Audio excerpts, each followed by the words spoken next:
Militer Ukraina, pasukan terjun payung Rusia mendarat di Kharkiv, pertempuran pecah.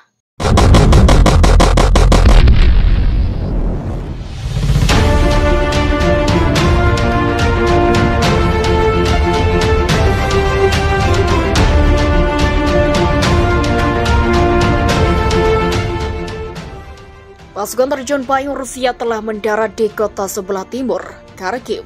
Demikian dilaporkan militer Rusia, Ukraina pada Rabu. Tentara terjun payung Rusia telah mendarat di Kharkiv dan menyerang rumah sakit lokal, ujar tentara Ukraina dalam pesan yang disampaikan lewat Telegram.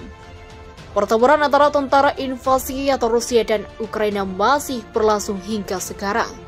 Kharkiv merupakan kota kedua terbesar di Ukraina yang ingin coba kuasai oleh tentara Rusia. Saksi melaporkan rumah-rumah warga sipil di kota Kharkiv, Ukraina terus-menerus dibombardir. Kami terus-menerus dibombardir dengan sedikit jeda, mereka menggebom rumah-rumah sipil secara acak untuk menimbulkan ketakutan, kata Verbil dengan kos 24 tahun kepada antara melalui aplikasi Telegram. Yorkenko adalah seorang mahasiswa di Institut Politeknik Kharkiv yang juga tinggal di kota Kharkiv yang pada Selasa mendapat serangan misil dari Rusia. Menurut Yazkov, para warga Ukraina di Kharkiv didorong untuk tinggal di tempat-tempat penampungan. Selain itu, seluruh sistem kereta bawah tanah di kota ini juga beralih fungsi sebagai tempat perlindungan. Namun banyak stasiun dalam kondisi kapasitas penuh. Saya, ibu saya, saudara laki-laki saya, dan seorang orang dari apartemen, kami duduk di ruang bawah tanah. Di sini dingin tapi kami masih bisa bertahan. Kami menyerok baru balok laku kayu di jalan kursi, dan segalanya kami bisa untuk membuat tempat ini nyaman. Kami sudah tahu akan perang sehingga kami memiliki cukup makanan untuk saat ini, telah ujarnya. Sampai Rabu pagi apartemen Yuharenko masih listrik dan internet menjadi tidak stabil. Kami mulai terbiasa dengan perang dan kami berharap kami akan segera mengamankan perdamaian, telah ucapnya. Yuharenko juga menyebutkan bahwa sekolah di Kharkiv ditutup dan rumah sakit pindah di tempat-tempat penampungan. Serta data internet di bank daerah karena orang ingin menyumbang darah. Toko-toko sebagian besar tutup tetapi mungkin kamar mereka akan terbuka. Akan mengumumkan pencabutan status negara paling disukai bagi perdagangan Rusia. Menurut laporan AP News pada Jumat, citra satelit dan medsos teknologis menunjukkan bahwa konvoi, kendaraan tank dan artileri sepanjang 64 km telah pecah dan berpencar.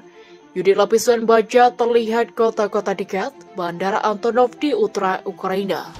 Beberapa kendaraan berpindah ke hutan dengan HWZ yang ditarik di dekatnya dalam posisi untuk melepaskan tembakan. Konvoi ini berkumpul di daerah area luar Kiev sejak awal pekan lalu dan sempat dilaporkan terhenti karena memakai masalah logistik. Para pejabat AS mengatakan pasukan Ukraina juga menargetkan konvoi dengan rudal anti-tank. Terbaru seorang pejabat pertahanan AS yang berbicara dengan syarat anonim mengatakan pasukan Rusia yang bergerak menuju Kiev telah maju sekitar 5 km dan 24 jam terakhir dengan beberapa elemen sedekat 15 km dari kota. Pejabat itu tidak memberikan indikasi bahwa konvoi telah bubar atau mengubah posisinya secara signifikan. Yang mengatakan beberapa kendaraan terlihat bergerak keluar dan jalan menuju garis pon dalam beberapa hari terakhir. Rusia kepung Mariupol. Di kota pelabuhan Mariupol, warga sipil terperangkap di dalam kota untuk mencari makanan dan bahan bakar. Lebih dari 1.300 orang tewas dalam pengepungan 10 hari di kota yang dingin itu, kata Wakil Perdana Menteri Ilya Faruku. Suhu malam hari secara teratur di bawah titik beku dan suhu siang hari biasanya berada tepat di atasnya. Jenazah korban invasi ini dimakamkan di kuburan massal. Jalanan dipenuhi mobil-mobil yang terbakar, pecahan kaca dan pohon-pohon yang tumbang. Mereka memiliki perintah yang jelas untuk menyandera Mariupol untuk mengizinkan untuk terus-menerus mengebom dan menggembungnya, kata Presiden Ukraina Volodymyr Zelensky. Jumlah polisi yang melarikan diri dari negara itu mencapai 2,3 juta dan sekitar 100.000 orang telah dievakuasi selama 2 hari terakhir dan 7 kota di bawah blokade. Rusia itu kota di tengah negara itu termasuk pinggiran kota Kiev. Zelensky mengatakan kepada para pemimpin Moskow bahwa invasi akan menjadi bumerang karena ekonomi Rusia dikejeki. Sanksi barat telah memberikan pukulan keras menyebabkan rubel jatuh. Bisnis asing melarikan diri, dan harga naik tajam. Namun Presiden Rusia Vladimir Putin menyebut negaranya pernah dijatuhi sanksi serupa sebelumnya. Kami akan mengatasinya, kata Putin pada pertemuan pejabat pemerintah yang disiarkan televisi. Kementerian Pertahanan Rusia secara resmi mengkonfirmasi serangan terbaru militernya ke pangkalan Angkatan Udara Ukraina di Luhansk dan kota Ivano-Frankivsk. Dilansir Viva Militer dari Anadolu Agency, informasi itu disampaikan dalam langsung oleh juru bicara Kementerian Pertahanan Rusia, Mayor Jenderal Igor Konashenkov. Pada Jumat, dianggapkan gabungan pasukan militer Rusia melancarkan serangan rudal presisi tinggi ke pangkalan Luhansk dan kota Ivano-Frankivsk.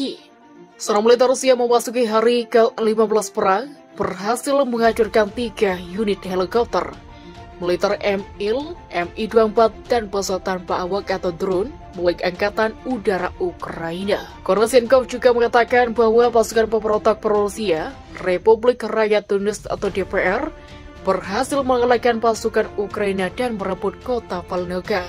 Saat ini pasukan pemberontak pro-Rusia tengah bergerak menuju kota pelabuhan Mariupol.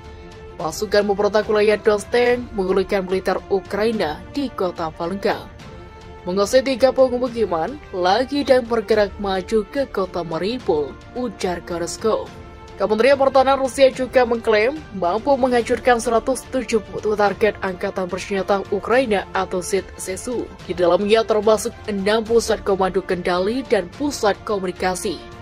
Kemudian 14 depot amunisi dan bahan bakar 11 gudang senjata militer Ukraina juga berhasil dihancurkan. Presiden Rusia Vladimir Putin setuju dengan gagasan untuk memperbolehkan sukarelawan tempur masuk ke Ukraina membela Rusia, seperti yang dilontarkan Menteri Pertahanan Sergei Shoigu seperti dilansir Express pada Jumat. Berbicara dalam pertemuan dengan anggota Tatap Dewan Kamar Rusia, Putin seperti dikutip dari RIA Novosti mengatakan, jika Anda melihat bahwa ada orang yang ingin secara sukarelawan, terutama bukan karena uang, untuk datang dan membantu orang yang tinggal di Donbass, ya, baiklah, Anda harus menemui mereka di tengah perjalanan yang membantu mereka pindah ke zona perang, sponsor barat, kata Putin. Toh tidak menyembunyikan fakta bahwa mereka menggolkan tentara bayaran dari seluruh dunia untuk masuk ke Ukraina, sambil mengabaikan norma-norma hukum internasional, kata Presiden Rusia Vladimir Putin seperti dikutip dari RIA Novosti. Adapun tentang mobilisasi tentara bayaran di seluruh dunia dan mengirim mereka ke Ukraina, kami melihat mereka tidak sembunyi-sembunyi. Sponsor barat Ukraina, rezim Ukraina atau mereka tidak menyembunyikannya, mereka melakukan secara terbuka, kata Putin pada pertemuan dengan anggota tetap Dewan Keamanan Federasi Rusia.